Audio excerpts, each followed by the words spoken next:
This is about tangent line approximations.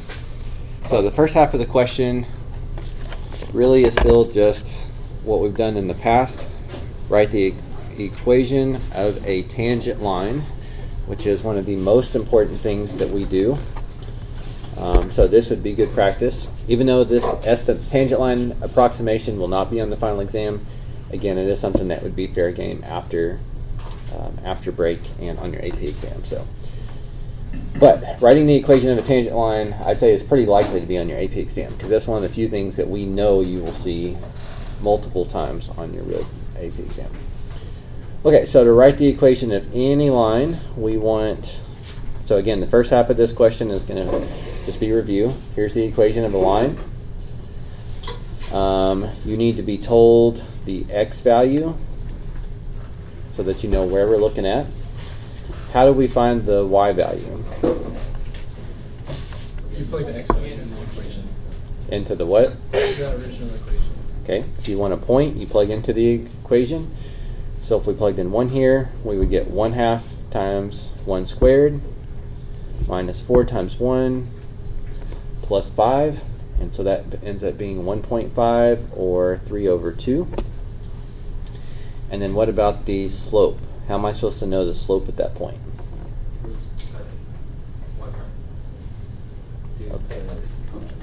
Okay, so the derivative at that x value would be -3. Okay, that part sound familiar? I know I'm going through all 3 of those parts pretty quickly, so if there was something that was too fast there, you need to speak up, because you're going to need to do that in almost every one of these. There's only 12 questions, but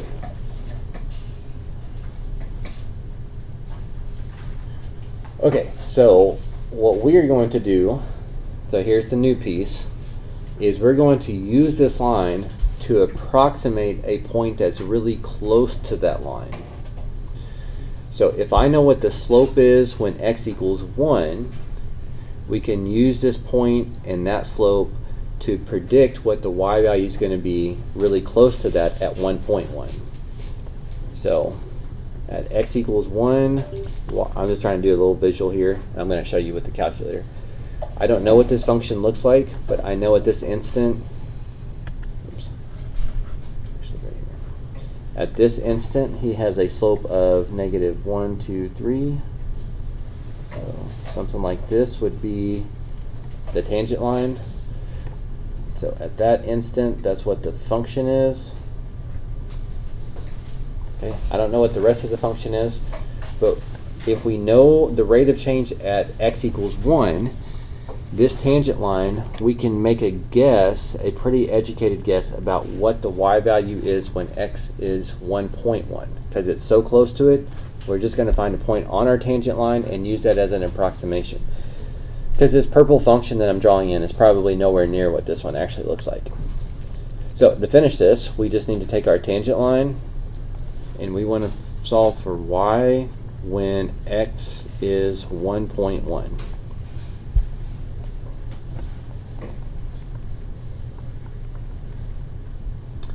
So over here we get 0.1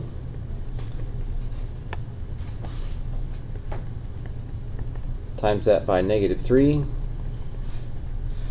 Add 1.5 to both sides,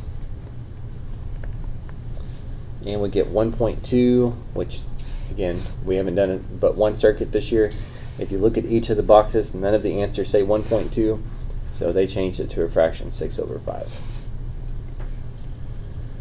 So based on knowing the point on that function is 1.5, and knowing that the slope at x equals 1 is -3, I can assume that the function's going to have a pretty similar slope of -3 if I just scoot or just bump over 0.1.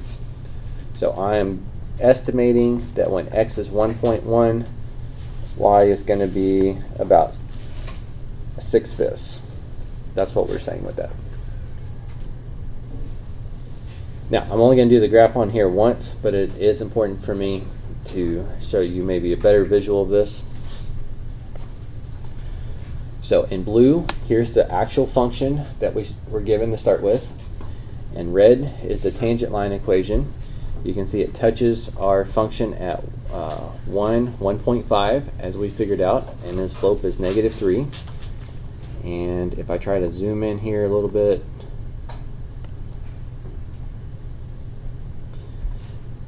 so when x is 1, y was 1.5, and we used this red line, we used this tangent line equation, and we plugged in 1.1, 1.1, oops, and solved for y, and we got 1.2, or 6/5. And you can see it's not exactly what the function is, but it's pretty close. Our estimation is 1.2.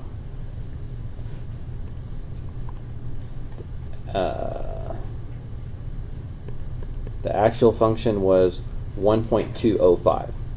So do you see how that estimates pretty well, especially if you're not going very far? Now, if you're going way over here or something, it gets further and further away.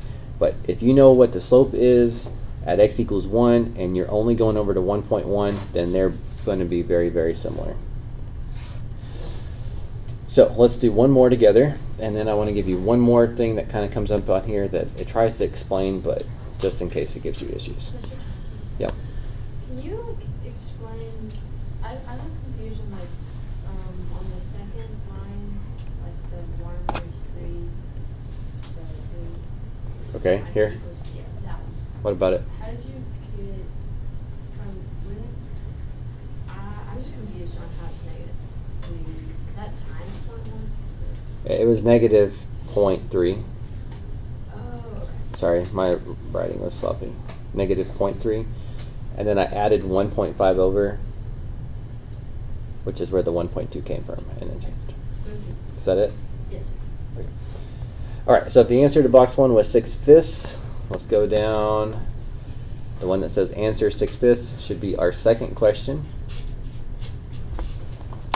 Okay, so it says write the equation of the tangent line to this function at x equals 9, and then we're going to use that to approximate the square root of 8. Okay, what I'd like you to do is try the first part, since you've seen that before. Try to write out the equation of the tangent line. And to do it in point slope, please. Try to see where all those numbers should come from. We'll make sure that's right, and then we'll finish it together. And then I'll show you the one other thing that they try to get you to think about on here. And then I will let you work at your pace. Of course, I'm happy to help, but I don't really want you to spend too long on this. It's not really meant to be that long of an assignment. 12 questions in total, but we'll have done 2 of them together. So hopefully you have a good chunk of time to do the semester test review too.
Okay, so what was the easiest number to make a replacement in here? X1. X1, 9. Okay, what was the next easiest replacement to make? Y1. Okay, how did you find y1? The square root of 9. Okay, so plug 9 into the function, which is the square root of 9, so you got 3 there. You want a point, plug the x value into the function. And then the most amount of work was the slope, because you needed to plug the x value into the, so you had to find the derivative. This one's not terrible, but bring the power down, lower the power by 1. You may want to simplify it to make it look a little nicer, make it a little bit easier to evaluate. But when you plugged a 9 into that, what did you get? 6. So if we can write the equation of a tangent line, which we're supposed to be able to do anyway, then we know the slope at that instant is 1/6. When x is 9, it has a slope of 1/6. Well, now we want to know when x, and I don't really love the way they write this, but if this is square root of x and this is square root of 8, they're asking us to approximate when x equals 8. So we can take this tangent line and say if that's what the function's basically doing at that point, without knowing what the function looks like, this is the quickest, most accurate estimation we can do. Plug in that estimation,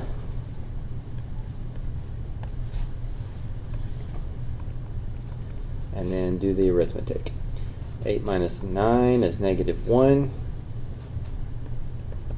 You get -1/6 plus 3. And I don't know, I'm trying not to get out a calculator here, so let's make this a common denominator. 3 is going to be how many sixths? 18. Okay. So -1/6 plus 18/6 would be 17/6 as the final answer. So you don't have to graph that,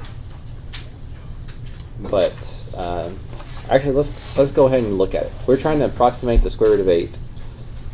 We don't need to do a graph, I guess.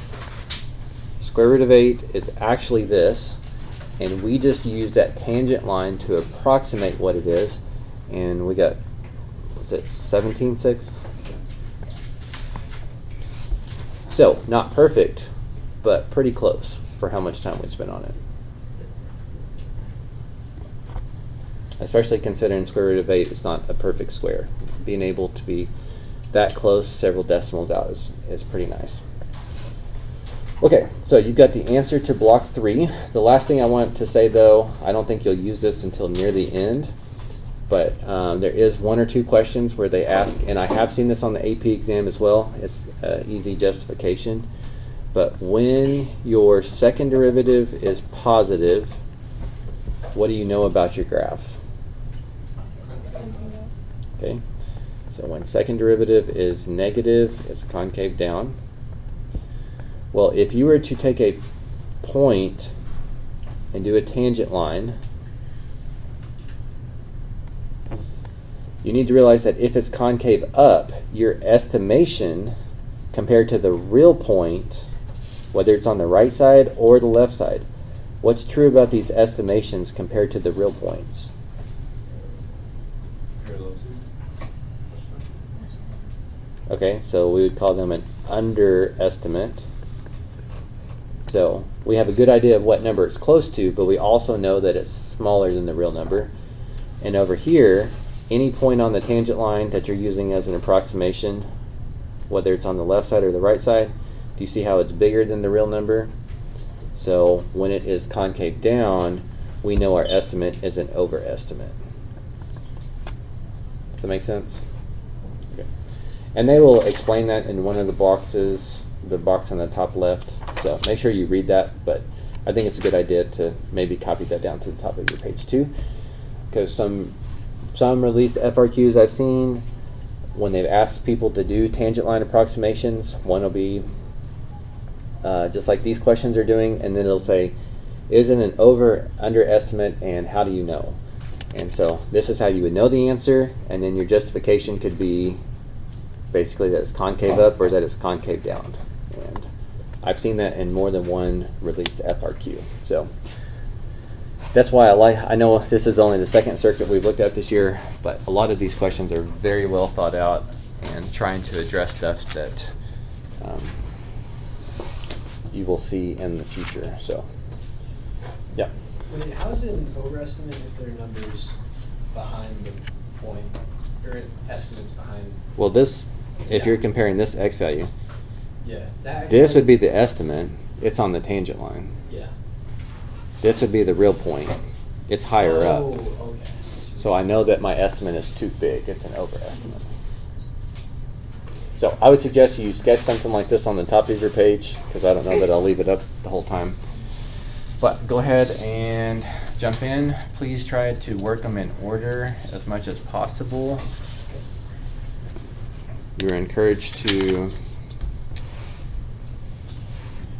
compare and work with your seat partners. And of course, y'all are welcome to call me over.